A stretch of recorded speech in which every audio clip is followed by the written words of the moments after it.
seconds out. And a good shout out for our SK Council, headed by SK Chairperson Clyde Almonet. Last round.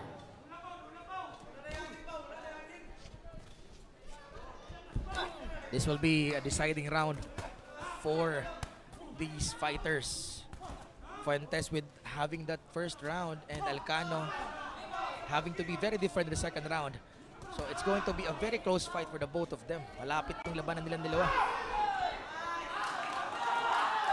What happened there?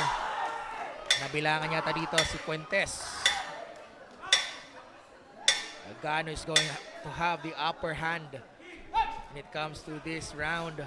But Fuentes, let's see kung ano ba, may bibigay pa ba ang ating fighter from Panabo City. Alcano here having the upper hand. Siya na yung napapaabante dito. But Fuentes with that clear shots again. And Alcano hindi pumapayag dito.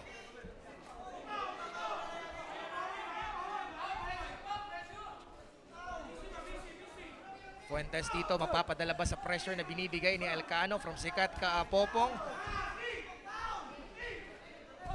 We will see. Yun. Fuentes dito parang binabasa pa yata. Hinihintay yata dito ang 10-second mark para maka-perform pa. Because it's going to be a 3-minute round for these both fighters. Yun.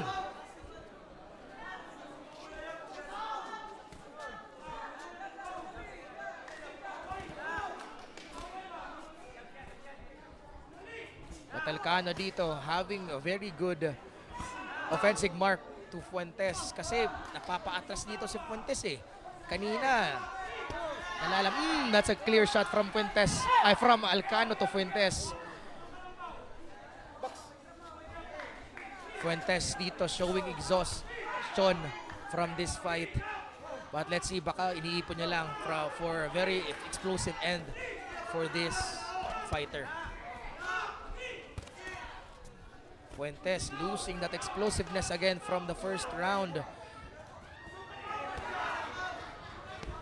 Body shot by Fuentes. Alcano losing that speed. It's gonna be different, I guess. Pareho silang exhausted na. Sino kaya dito ang may preserved energy pa sa dalawang fighters natin?